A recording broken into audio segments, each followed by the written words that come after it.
Real Estate Coaching Radio, America's #1 trusted resource for realtors who demand authentic, real-time coaching.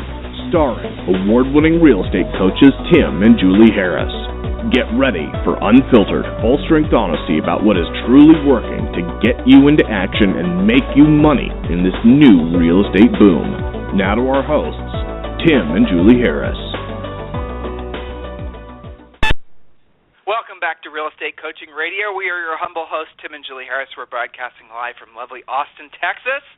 And I have to say it is lovely today here in Austin, Texas. We are very excited to present to today's radio show topic to you. A lot of you are focused, and I think rightfully so, on lead generation. And a lot of you, wrongfully so, if that's a word, are thinking that the only way for you to lead generate is by buying your leads. And I realize that if you've gotten your real estate license, if you haven't been present in this industry for more than probably about 10 years, you probably do believe that the only leads out there are the ones that you can buy. Well, what we're going to do is we're going to show you on the radio show, probably day tomorrow and maybe the following day, how you specifically need to be building your lead generation wheel. I'll explain that concept to you in a second. And then Julie's going to jump in and she's going to walk you through exactly how to build your first spoke on your wheel. But before I do, Julie, welcome to today's radio show. Thank you. It is my pleasure. I had a lot of great coaching calls with clients and with our great coaches. Everybody is very much on track and very excited. So I think that this radio show will supplement what they're all doing, because especially today's show, it's something that every single person can embrace. It doesn't matter if you got your license yesterday or if you're a grizzled veteran. So, spokes in the wheel. Let me briefly explain that concept. Coaching clients, you certainly know what this means. I'll tell you in a story format. I had a coaching call, and this is probably 10 years ago, from a gal who was one of the nation's top producing agents whose business was solely dependent on over-the-phone prospecting. Nothing wrong with that. She was fantastic at it. I'm talking about the classics, FSBO's expired centers of influence. And every day she'd make a certain number of contacts. Very good business lady, very profitable business practice, the whole 9 yards. Really fantastic agent. You get the picture.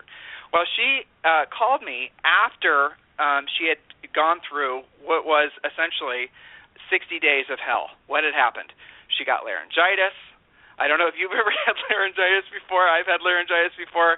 And, doctor always says don't talk. And, of course, being that we're salespeople, we talk and we don't listen, and the laryngitis gets worse. Well, because her only source of business was over-the-phone prospecting, and because she was solely dependent on her voice, she couldn't stop doing the over-the-phone work, or she'd have no business.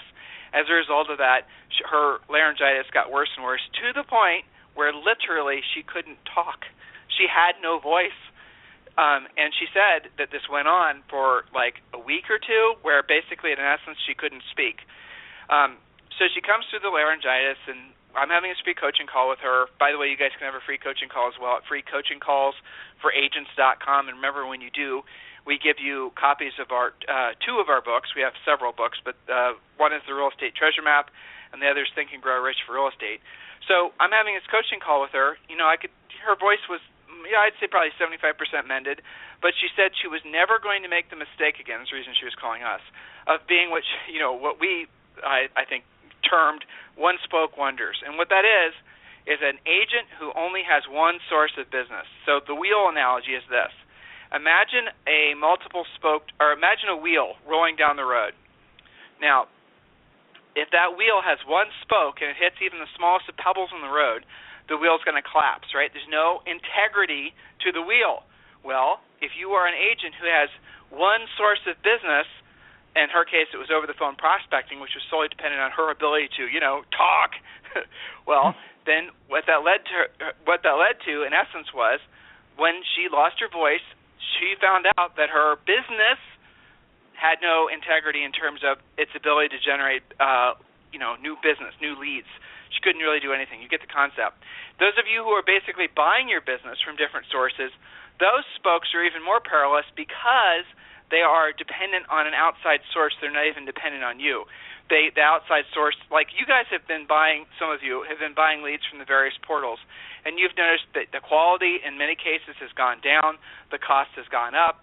So as far as a reliable spoke that you can control, I think over the last really 36 months, maybe 48 months, the big portals have proven themselves to be somewhat unreliable because of the fact that, like I said, the quality's differing, the price is changing. There's variables that are in play that makes it so that you can't be solely dependent on buying leads from the portals, and that same goes true with all the other things.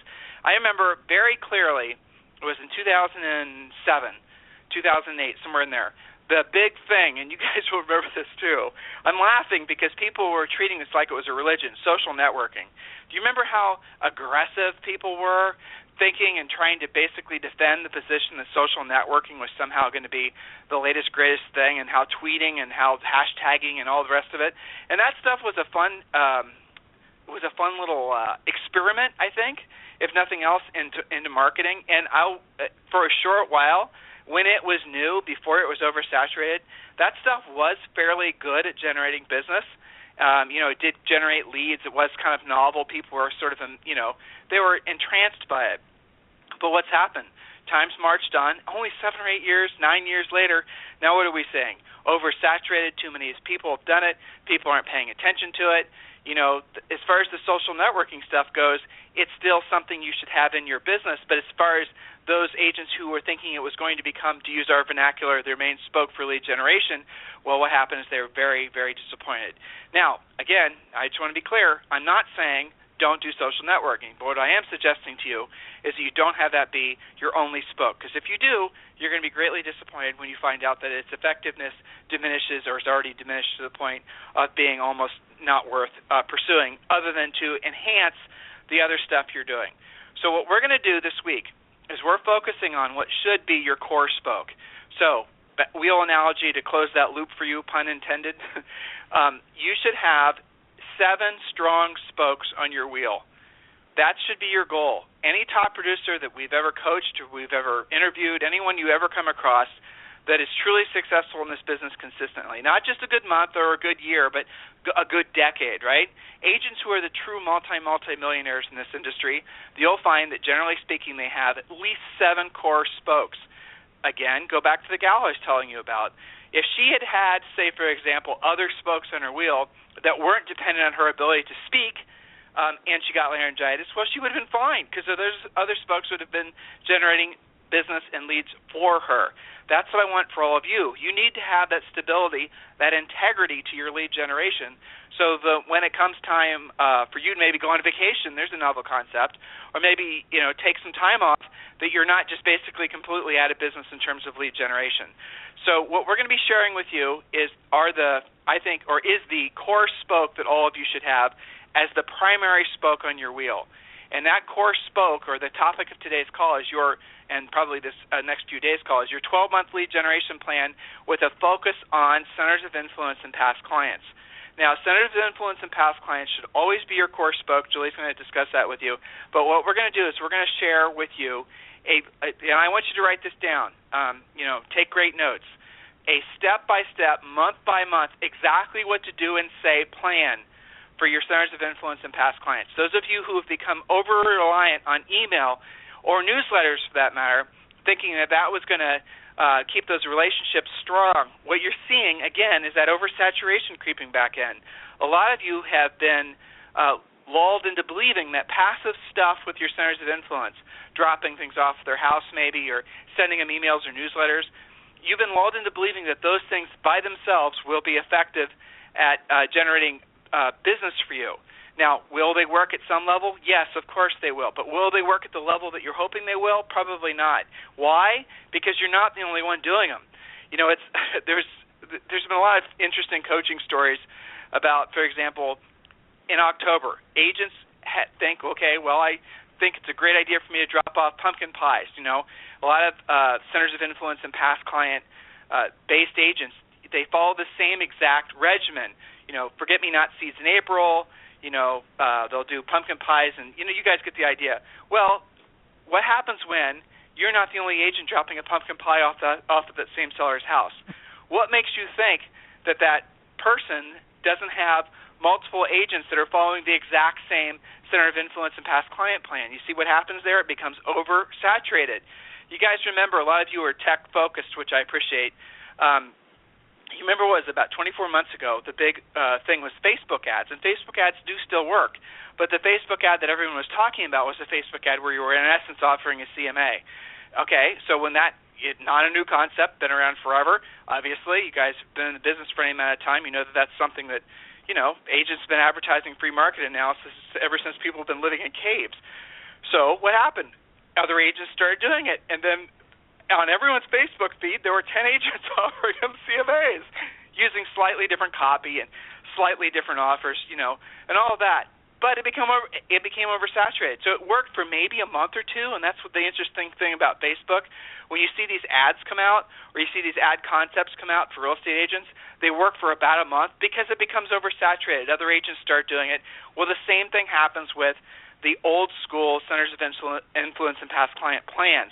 So be very, very cautious that you do not become complacent with your center of influence and past client list.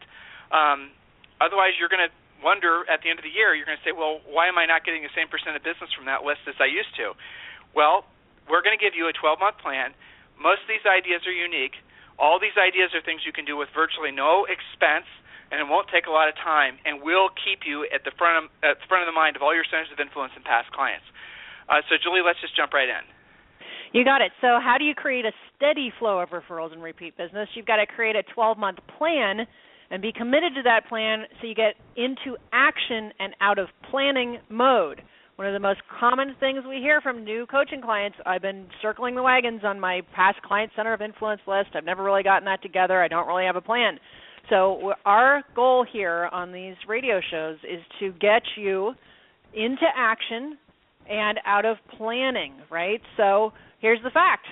When you look at that awesome listing, I know this has happened to each and every one of you listening, when you look at that awesome listing that just hit the market and you look at the listing agent and you go, how did that agent get that listing? It's almost always because the seller already knew the agent. Would you agree with that, Tim? I mean, I know that you and I used to look at that and go, how'd that happen, right? Yeah, an agent from clear across town, their sign shows up in your, neighborhood, maybe, the house, 3 streets away, and you know the agent, they don't even sell anywhere. Well, what the heck happened? Well, it was their center of influence and past client. And Julie's right. I mean, when you guys see that happen, you always sort of wonder, well, how did that happen? It's because they are working, that agent is working their centers of influence and past client 100%. Mm-hmm. Yes, so your goal is to be that agent and stop saying that phrase, how did that agent get that listing? Be that agent. Have somebody say that about you. So here's the fact. Everyone loves repeat and referral business. The prospect already knows you and already trusts you. So if you could choose who your next buyer or seller would be, wouldn't you always choose somebody that you already know versus a cold lead or a purchased lead, for example? Another fact, a minimum of 10% of your database should be buying or selling with you every single year, assuming that you speak with them regularly. Many of our coaching clients track more like 40% of their business to their ever-expanding database, but you can only get those results when you're systematized with regular communication. So popping by once with a pumpkin pie is not regular communication. If you want the minimum of a 10% return, and if you want even better than that, like most of our coaching clients get, you've got to be very consistent. So let's do the math just to illustrate this using the 10% rule. So if you have 100 people on your list, which is a combination of past clients, centers of influence, adopted clients, you should have at least 10 deals a year from them, almost one a month. 10 deals if we're using the 10% rule. If you're not, then you either don't have a great past client and center of influence plan, or you have a plan but you're not working it consistently. By the way, email is not enough. When you build your list to 500 people, you can create as many as 50-plus transactions per year when you do this right. And we are coaching many agents who absolutely are meeting or exceeding those numbers.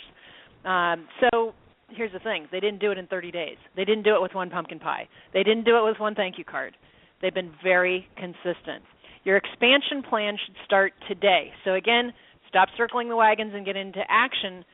Start your plan. And we're going to show you exactly what to say, what to send, who to meet with, and how you're going to do it. But before we get into that, Tim, you had mentioned, and I agreed with you on this, that the theme really should not be so much like prospecting, that word that freaks some people out. Think of this as acts of kindness versus looking at prospecting. This is outreach to people who you already know and love and who should hopefully already know and love you.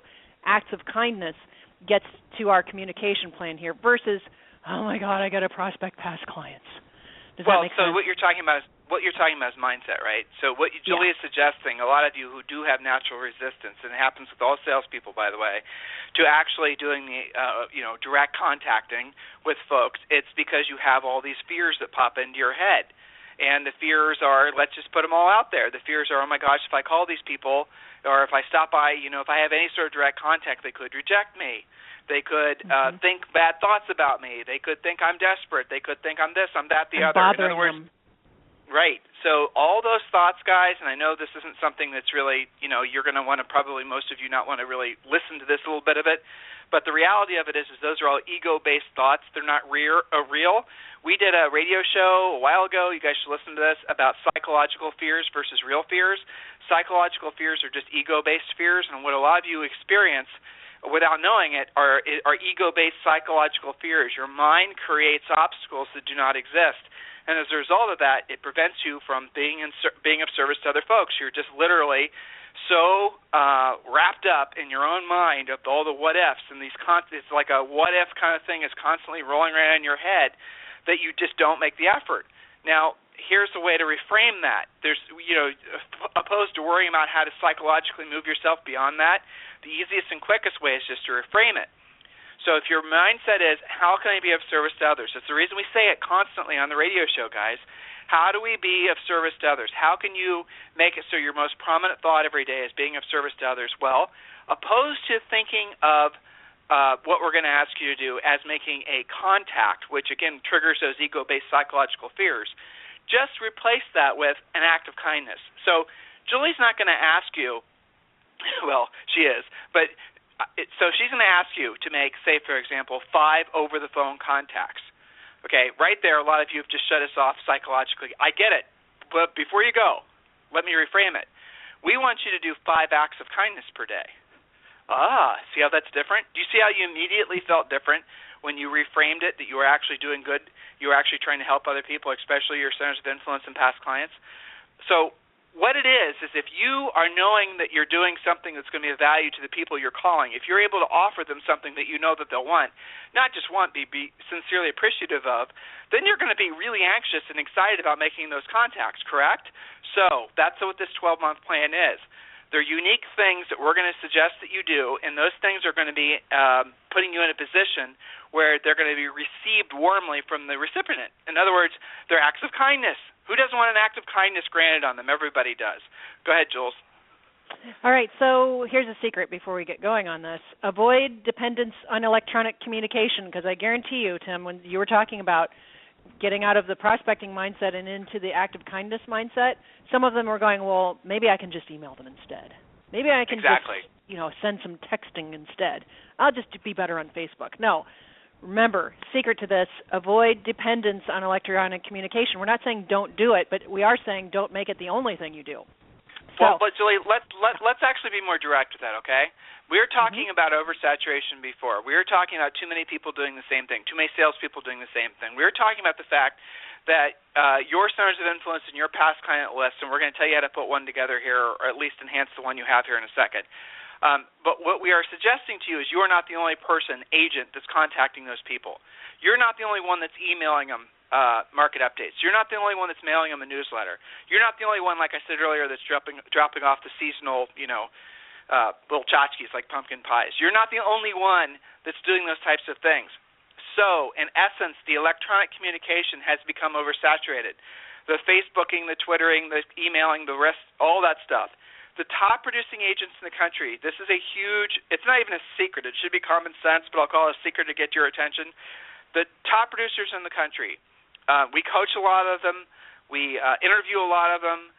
Listen to what they say. They're doing the electronic stuff, yes, but they are not reliant on it. In other words, they do not consider even the slickest newsletter to be a true contact.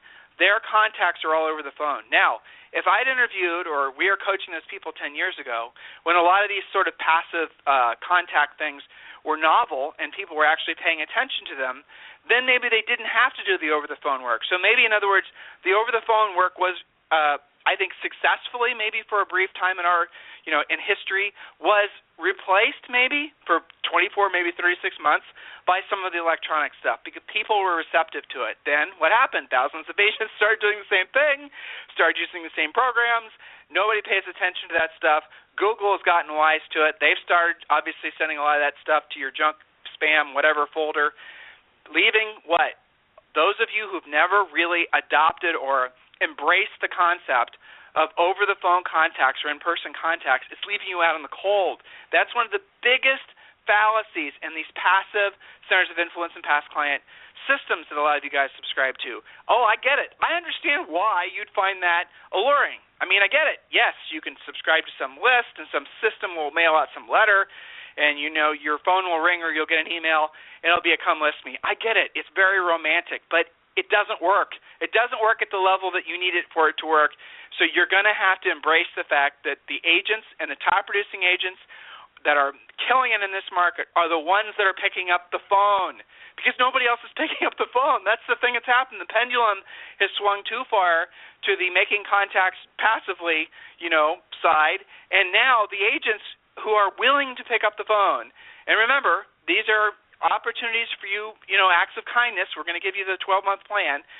The mindset is if you're picking up the phone and you're doing an act of kindness, they're going to want the call, look forward to the call, be excited about the call, be appreciative of the call versus just another piece of junk mail. And that happens electronically as well. So accept the fact and, take advantage of the fact that the electronic communication stuff is very, very passé. Doesn't really work like it did before it ever worked that well to begin with. Jules? That's right. So setting up your database, because everything we're going to talk about from here forward assumes that you've got a database taken care of. So we really have to address this before we ask them to do anything with it, right? So how do you set up your database? Number one, use Mojo Cells to organize your database and create specific folders. This will create efficiency and organization. Now, if you're already set up on Top Producer and you know what you're doing there or some other system and you just haven't done anything with it, then that's okay too. But what we recommend is Mojo Cells. It's not, we talk about Mojo for expireds and all of the normal stuff, but Mojo is also fantastic for organizing into different folders your database. So maybe you've got your database separated into your own past clients and centers of influence, and then maybe you've got business centers of influence, your appraisers and your mortgage people, and you want to do a different program for them. You can use Mojo to do that. A lot of you guys already have Mojo, but you're not using it in this fashion, so we wanted to point that out. Point number two. Let me tail in that. So Mojo's awesome. Sure. Just to emphasize what Julie's saying, we were huge proponents of Mojo Cells even before they became sponsors of our radio show. So here's the thing with Mojo, like Julie just said. You load all of your centers of influence and past clients into Mojo. A lot of you guys don't know this. Well, it's a CRM, but it's the best, the coolest thing is it's an auto dialer. So you literally can say, I'm going to make 5 over-the-phone contacts. I know some of you are resisting it, but you won't as soon as I tell you what you're going to be saying to the folks because they're actually going to be wanting your call. So you're going to make 5 or 10 or however many contacts per day. But the cool thing about Mojo is once that list and the phone numbers are loaded up, now some of you, I just read a lot of your collective minds. There's 100,000 of you that listen regularly, and some of you are saying, I don't have phone numbers, all I have is emails. There are companies out there that if you give them the emails in some contact, they will find the phone numbers. I think Lists USA is one of them, and there's a lot of other companies. Go to Google and do your own homework on this. So, again, you give them the emails, they give you the phone numbers. In some cases, they give you really good phone numbers. So now you have phone numbers. So start calling the folks, put them into Mojo Cells, time block, we're going to get all this in a second, time block a certain time every single day that you're going to make the phone calls.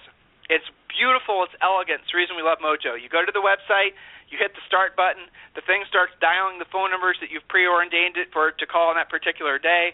You have your scripts on the wall, or at least your talking points. You present, you talk, you take notes, you write down things. I'll tell you the other one we like. It's not an auto dialer though. It's contactually.com. Contactually, as a lot of you guys are using. It's also kind of a cool system. Same idea, but it's not an auto dialer. But what it does is it syncs up with the social networking stuff. So if you're calling your centers of influence and past clients, it'll already be pulling in, like, so Tim and Julie Harris, right? And then maybe on Facebook I updated a picture of Zoe who learned how to say some word or ride a bike or whatever. And then when you're calling me, you'll say, hey, I was just on Facebook and I noticed that da-da-da-da. Well, what happened was Contactually pulled it in. Contactually maybe you went to LinkedIn and saw that I updated you guys get the point? So that's the nice thing about Contactually is that it does allow you to have sort of a 360-degree view of the person you're talking with, assuming they're active on any of the social networks. But both of those in conjunction might be good. I don't know if Mojo can pull in Contactually. I don't know if any of that works that way. But at the end of the day, use a system. There's systems out there that are super simple to use. So the idea that you can't do it because it's too complicated or, whatever, just don't let that be the thing that keeps you from embracing the ideas that we're going to give you. Exactly. So who goes on your list? Point number 2. Put your past clients, people from your sphere of influence, and adopted clients onto the list. Who's an adopted client? So they're buyers who bought your listings. You have their names. You have their address off of the settlement statements and your contracts. So that's who goes on your list. And, again, you can have spin-off lists, maybe a dedicated specific neighborhood or farm list, your ancillary contacts like your mortgage and title people, but certainly your past clients, your sphere, and your adopted clients.